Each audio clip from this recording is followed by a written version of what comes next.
ኢትዮጵያ የመጣችባቸው የታሪክ ጉዞዋ የተለያዩ የፖለቲካ የማህበራዊና የልማት ሂደቶችን አልፋለች። ባለፈችባቸው ሂደቶች ግን የሁሉም ዜጎች ድምጽ በእኩል ደረጃ የመደመጥ ዕድል አልነበረም። በተለይም በሀገር መንግስት ግንባታና በፖለቲካዊ ውሳኔ ሂደቶች ውስጥ በርካታ የተገፉ የህብረተሰብ ክፍሎች ከዋና ዋናው የውሳኔ ሂደት ርቀው ከጥግ ቆመው ተመልካች ብቻ ሆነው የቆዩባቸው ሁኔታዎች ነበሩ።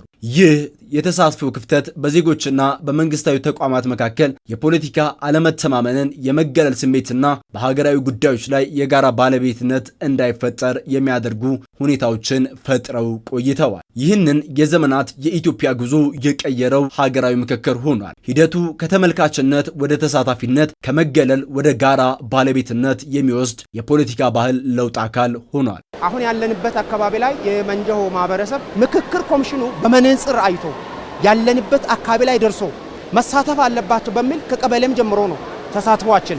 ስለዚህ እዚህ ትልቅ ጉባኤ ላይ የተደረገው ተሳትፎ የነበሩብን ችግሮች በዚህ ሀገር ውስጥ ያልተጎዳ ያልተበደለ ያልተጨቆነ ማካል የለም። ሁላችን ነውና የተጨቆነውና ስለዚህ እኔ ተሰማኝ ከባድ ከመጠን በላይ ከማህበረሰቡም ጭምር ደስታ ተሰምቷል። በ11 ኮሚሽነሮች የተጀመረው ሀገራዊ ምክክር በባለፉት 4 ዓመታት በርካታ ፈተናዎችን አልፎ እነዚህን ፈተናዎች ወደ ድል ቀይሮ ዛሬ ላይ ደርሷል። በሂደቱም በተለያዩ ምክንያቶች ያኮረፉ የህብረተሰብ ክፍሎችን በማሳተፍ የልዩነት ድምጾችን ወደ አንድ ሀገራዊ መድረክ ማምጣት ችሏል። እኛ 11 ኮሚሽነሮች የዛሬ 4 ዓመት ከ6 ወር ገደማ ስንሰየም ይሄ ኃላፊነት እንደዚህ ጠንካራና ከባድ ነው ብለን ሙሉ በሙሉ አልገመትንም ነበር።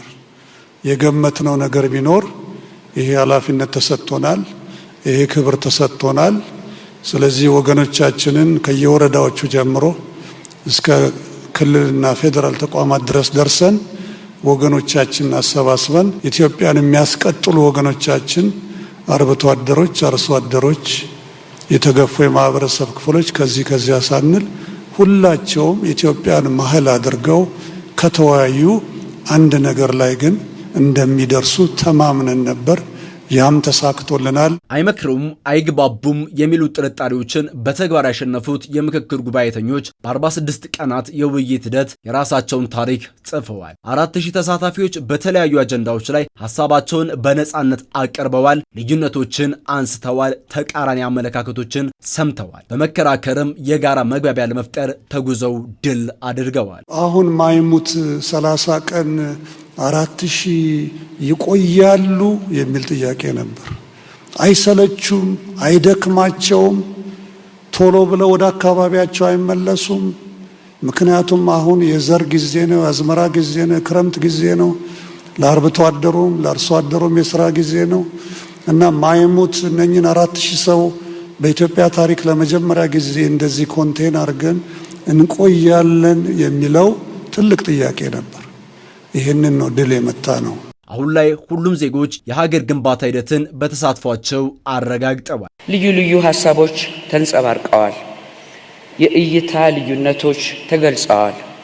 በአንዳንድ ጉዳዮችም ጥልቅ የሀሳብ ልዩነቶች ታይተዋል። ይሁን እንጂ የዚህ ጉባኤ ትልቁ ስኬት ሁላችንም በአንድ ሀሳብ መስማማታችን ብቻ ሳይሆን በሀሳብ ልዩነት ውስጥም ቢሆን እርስ በርስ መደማመጥ፣ መከባበር እና ለሀገራችን የተሻለ መፍትሄ በጋራ መፈለግ መቻላችን ነው።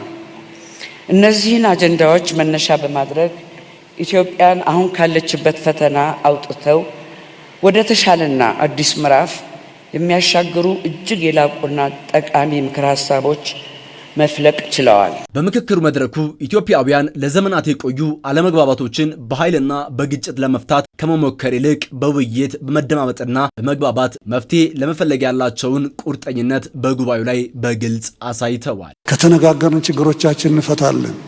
በመሳሪያ ምንጊዜም ያሸነፈ ኃይል የለም። ይህ ሂደት የኢትዮጵያ ልጆች በመሰረታዊና ሀገራዊ ጉዳዮች ዙሪያ ለዘመናት ያጋጠሟቸውን ያለመግባባትና የሀሳብ ልዩነት ፈተናዎች በኃይል ወይንም በመገፋፋት ሳይሆን በምክክር፣ በመደማመጥ እና በጋራ ጥበብ ለመፍታት እንደሚችሉ በተግባር ያረጋገጡበት አዲስ የፖለቲካ ባህል ነው። በተጨማሪም የሀገራዊ ምክክሩ ዋና ኮሚሽነር ፕሮፌሰር መስፍን አርአያ በቅርቡ ሀገር ጥለው ስለመውጣታቸው ተሰራጭቶ የነበረውን የተሳሳተ መረጃ በተመለከተ በሰጡት ምላሽ ከሀገራቸው የመሸሽም ሆነ የመኮብለል ዓላማ እንደሌላቸው አረጋግጠዋል። ከሀገር ያልሸሸሁም ከሀገሬ ምንጊዜም አልሸሽም ከሀገሬ ምንጊዜም አልኮበልልም። እንኳን በዚህ እድሜ የዛሬ 40 ዓመት ጉልበት በነበረኝ ጊዜ መውጣት በሚችልበት ጊዜ እህት ወንድሞቼ ውጪ በነበሩበትና ባሉኝ ጊዜም ከሀገሬ አልወጣሁምና የቀረችኝን እድሜ እዚሁ ነው ማሳልፈው።